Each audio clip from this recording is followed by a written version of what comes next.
Hey guys, welcome back to another weekly reading vlog.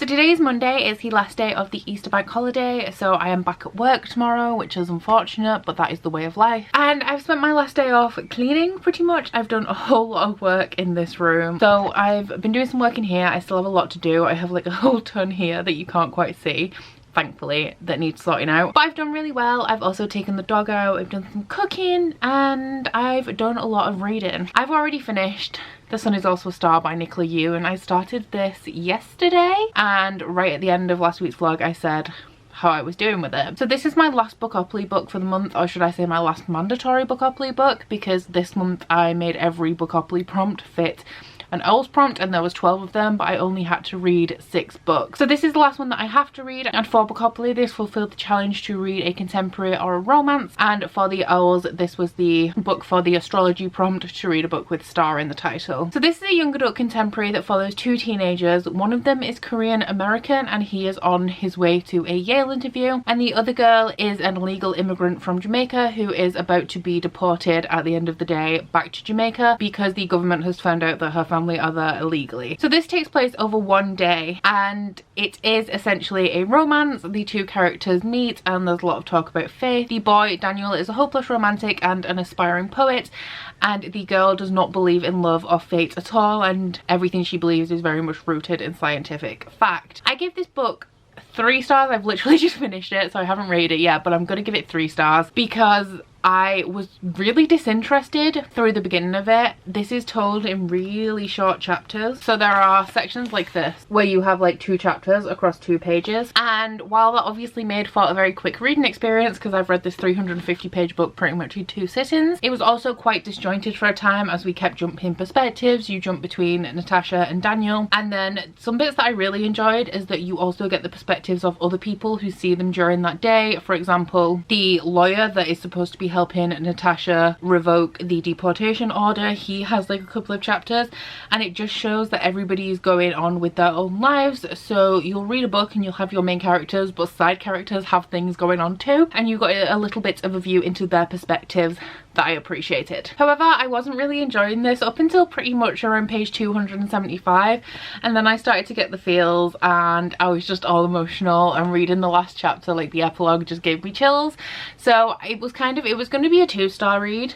And then I thought, you know what, this book isn't my demographic anymore. I've very much grown out of young adult contemporaries, but I still like to read them because I'm very much interested in the concepts, and I refuse to accept that I've grown out of them. I was thinking a realistic rating would be 2 stars, but I would give it 3 because I know that I've grown out of it. But then it turned out that I really enjoyed the ending. However, that doesn't really cancel out the fact that I didn't care much about most of the book. So I'm going with 3 stars overall, but the ending just gave me the feels. I absolutely loved the end of this. So now I'm going to be moving on to the last book that I need to read for the owls. So the career that I'm going for is Magizoologist, and the last prompt that I need to fulfill for that is Care of Magical Creatures, which is to read a book with a land animal on the cover. I'm kind of far away from the camera and I don't have my glasses on, so I'm not sure how much of this cover you can see with the glare. But this is Memoirs of a Polar Bear by Yoko Tawada, and this is a, I'm assuming, magical realism book that follows 3 generations of polar bears told from their perspectives, because as well as being polar bears, they're also writers and they are writing their memoirs. So the oldest of the polar bears is a writer, that is her profession. The next generation's polar bear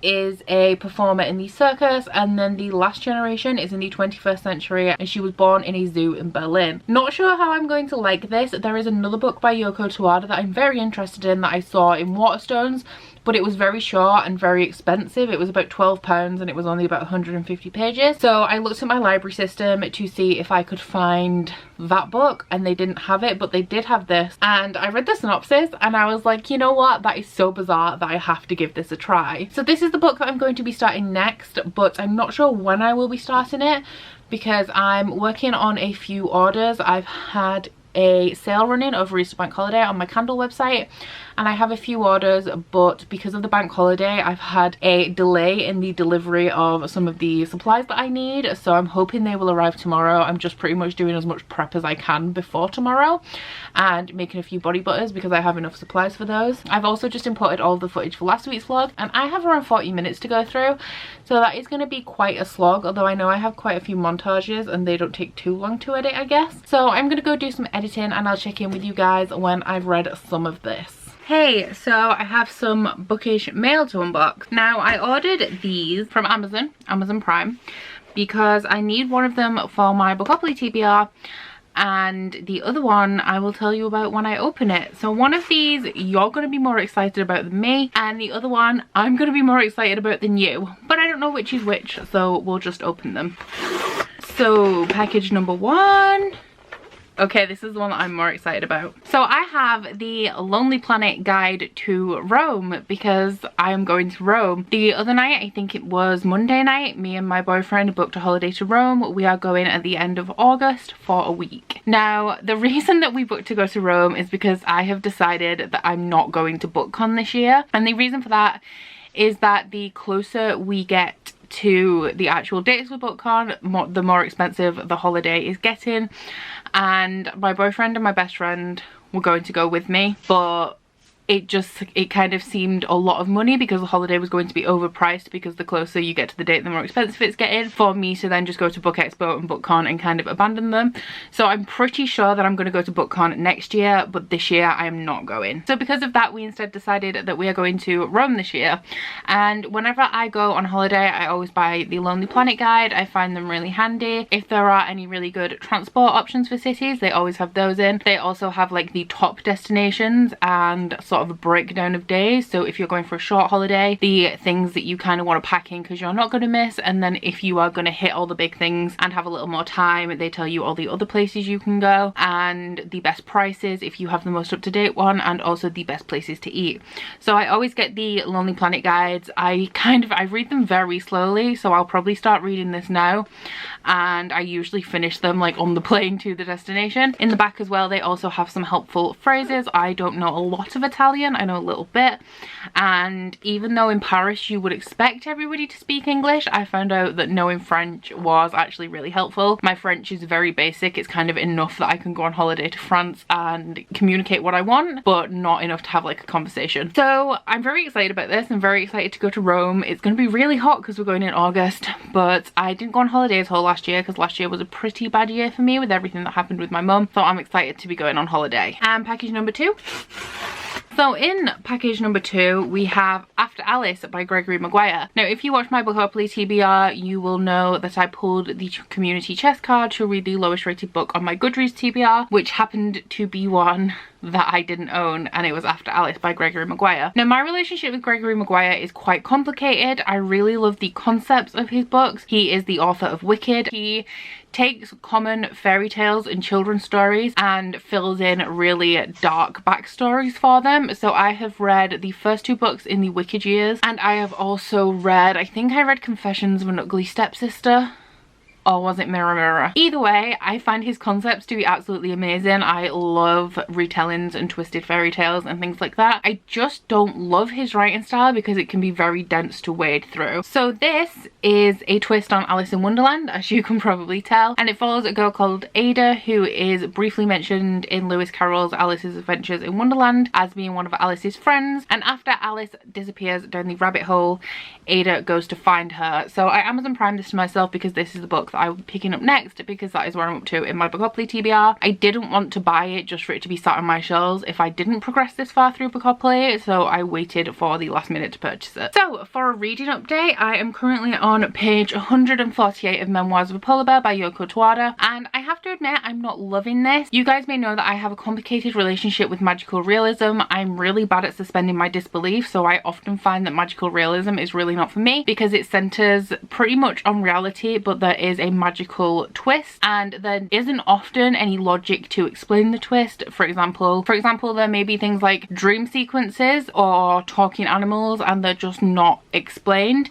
And when I read anything fantastical, I like it to be very rooted in logic. I really like science fiction because it has a good grounding in how this thing happened, and magical realism didn't do that a lot for me. So as I mentioned in my last update, this follows 3 generations of polar bears who are writing their memoirs. The reason I'm struggling with the magical realism aspects of this is because the book doesn't seem to be following its own rules. The way that this book is formatted is in 3 kind of long chapters or stories, and each one follows each one of the polar bears. So in the first section, we follow the oldest of the polar bears, and she used to work in the circus, and then she got an office job and then became a writer. She can communicate with humans, she lives in an apartment, and it's like she's a person, but she's also a bear. So that kind of set the tone for me, and I thought that that would be how each bear is.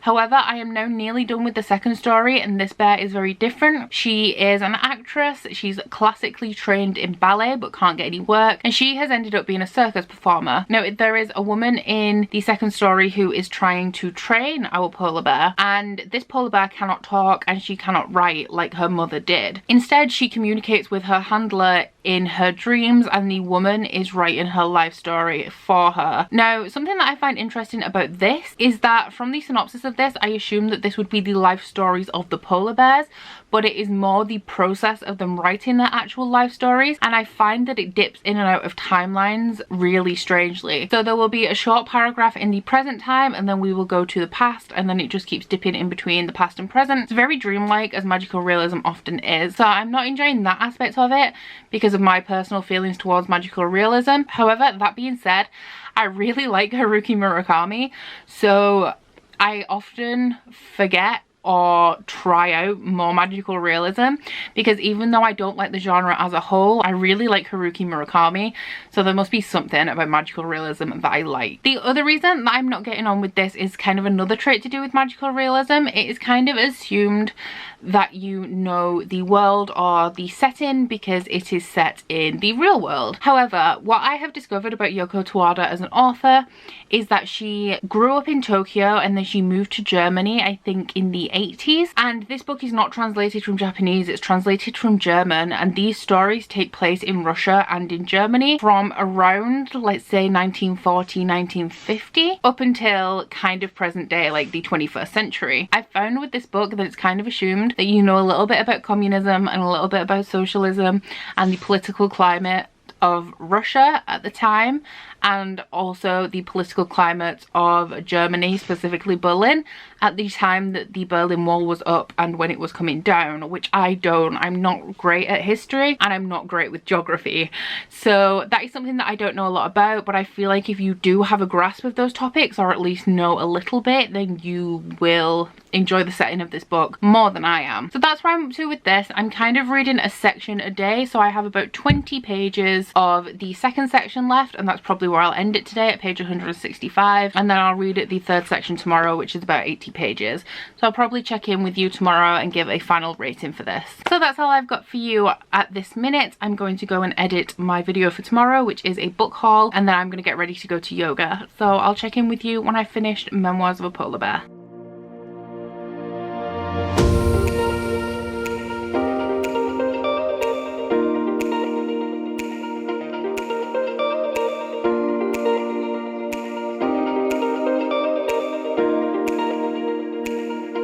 Hey, so it's really late on Friday now. I've spent most of the evening playing Elder Scrolls. Yesterday I took part in a 24-hour read-along that ended today at 8 PM, and that was with like a whole bunch of BookTube friends, and I didn't get too much reading done because I joined kind of last minute, so I kind of just read along with everybody else and joined in for like their updates and stuff, but I did manage to get a bit of reading done. So last night I did manage to finish Memoirs of a Polar Bear by Yoko Tawada, and I did give this 2 stars. Now, I think I've realised one of the things that I don't really like, or one of the reasons why I don't really like magical realism, and I have a highly logical mind, so processing concepts and abstract ideas is difficult for me, and I don't understand it if that makes sense. The problem that I have with this book and magical realism is that it relies heavily on metaphor, especially the ones that I've read. Like, some aren't so bad, like The Astonishing Colour of After. I liked that as magical realism, and I do like Haruki Murakami, but this book and a few others that I've read rely heavily on metaphor, and they are metaphorical without any explanation, so it never tells you what the metaphor is for. You are supposed to figure it out, and I'm not very good at that. I'm not very good at figuring things out without clues and having to work it out completely on my own. I'm not very good at looking at paintings and sort of processing what they mean, and I think that transfers into my enjoyment of magical realism, because I can't process metaphors very well when there is no sort of evidence or explanation or hints as to what the metaphor is. I struggle very much. I don't like things that are open to interpretation, essentially. Lots of people could interpret this book and a lot of magical realism books in lots of different ways, but I like to know the ending of things. Like, I like results and answers, and magical realism is more open than that, and it's just not generally a genre for me, I feel. So if you do want to read this book, then please do not go off my lack of enjoyment of this. I just don't really get on with magical realism, and so this was not the book for me. In that regard, I feel kind of bad rating it 2 stars, because I don't necessarily think that this is a bad book. I think there was a lot of messages about the meaning of humanity in here, and some of the polar bear stuff was good. I think the 3rd section was my least favourite, which followed the youngest polar bear who was raised by humans in a zoo, and I believe that the 3rd story is the reason this book exists, because it's based off a real life polar bear. But like I said to you the other day, there was all of the aspects of the political climate in Russia. I think it's like a Cold War setting, and on top of that, just my lack of enjoyment for magical realism. So definitely give it a go if you have been thinking about it, because I'm not the best person to review this. So today I did start After Alice by Gregory Maguire. I explained what this was about yesterday. I can't really expand on the plot at this moment, because while I am 72 pages in, our main character has pretty much only just got to Wonderland, so there's nothing much I can really tell you about the plot aside from what I did the other day, that this follows Alice's friend who goes into Wonderland looking for her. What I will say about this is that it did surprisingly contain disability rep. The main character is disabled. I can't speak for whether the representation is good, but I don't think that it is. I think our main character has a curved spine, and because of that she wears a back brace. This is set in the 1860s, but as soon as she enters Wonderland, the back brace just pops off and she can move like normal. I know from Twitter and Own Voices reviews of books that that kind of generally signifies that you can't live with a disability, that you have to be cured to be happy. So I'm not sure it's good rep, but I'm not on Voices on Disability and I can't say for sure. My enjoyment of this so far is okay. I mentioned that Gregory Maguire's writing can be particularly dense, and it is still in this. He is very full of himself. He thinks that he's clever, and his writing is very overworked in places. It's interesting in this though, because in some places you are kind of just following the plot and it's really enjoyable, but then there'll be a chapter that's really surreal and overworked and overly descriptive, and I'm just not jiving with those. But I haven't really done a lot of reading today or dedicated a whole lot of time to reading, and I'm 72 pages in, so I don't think it's going to take me too long to finish this. I'm not sure what I'm doing tomorrow. I need to film some videos, but apart from that I don't know what my plans are, so I don't know how much reading I'm going to get done, but it's very possible I'll finish this before this vlog is wrapped up. So it's about 1 AM, so I'm gonna go get some sleep. I might be going out tomorrow, or I may just be staying in and finishing up some of the bits in this room that I said I needed to work on at the beginning of the vlog. So yeah, the weekend is open. I don't really know what I'm doing. I was planning on going out somewhere this weekend, but it's my birthday next weekend, and Ryan is well, he's not pressuring me, but he's bugging me about what I'm going to do for my birthday. I don't have any idea. And I was thinking about going to York this weekend, but I'm thinking I might go into York for my birthday. So I don't want to go this week too. Hey, so it is Sunday now and I'm just about ready for the Game of Thrones live show, although I may get changed because I'm not digging this outfit. But I have not checked in with you all weekend because I pretty much read nothing. I'm on page 118 of After Alice. Don't really have much to update you on with my feelings on this. It's been a very disjointed reading experience because I have been super busy this weekend. But what I will say is that I forgot to tell you what challenges this stands for both the Owls and Bookopoly. So for Bookopoly, this was a community chest card to read the lowest rated book on my Goodreads TBR. I think I told you that when I hauled it. But for the Owls, this one is for Ancient Runes, which is to read a retelling. Just thought I would come in and check in with you. This is probably going to be pretty much the end of my vlog, but I will probably vlog like a segment of the Clash of Kings live show. So that will just like go on the end, and I guess I'll come and wrap it up properly later. So I need to go like set up my area. Definitely think I'm getting changed because I'm not feeling this outfit. And I'll see you guys later. Smile, bitches. Ryan's just scowling. Hey, so it's now 11 PM. I've done the Game of Thrones live show, or the Clash of Kings live show, which was really good. We did like a deep dive into theories because tonight is the Battle of Winterfell, and I have to stay up till 2 AM, and I have to admit I'm already feeling tired. I did sleep in today. I've done a lot of sleeping this weekend, and I haven't done a lot of reading, so I'm hoping I can pull through because I'm not going to be spoiled for the Battle of Winterfell. Like, I refuse. So as for this book, I'm enjoying it okay so far. I can't really do much of a recap because I have to admit, like, my reading experience this weekend has just been so disjointed that I haven't been paying too much attention. I don't hate it. It's okay. It's easy to read, which I was definitely surprised about because Gregory Maguire books tend to be really dense. But I'm going to try and do a recap for you at the beginning of next week's vlog for this because I'm tired. I've been busy. I've been real busy. And I don't know how this week's vlog is, guys, you know. I guess we'll find out in the editing, but I hope it's been enjoyable for you. So yeah, this book, haven't done a lot of reading, still on page like 120, but I'm hoping to finish this soon because if you've seen May's Bookopoly, it's real intense. So that's about it for this week. I hope you guys have had a wonderful week. I hope you guys didn't die during the Battle of Winterfell, as I might. But please don't forget to like this video if you liked it and subscribe if you want to, and I'll catch up with you next week, guys. Bye. Oh, you bite your friend like chocolate. You say you'll go where nobody knows, with guns hidden under our petticoats. We're never gonna quit it, no, we're never gonna quit it, no.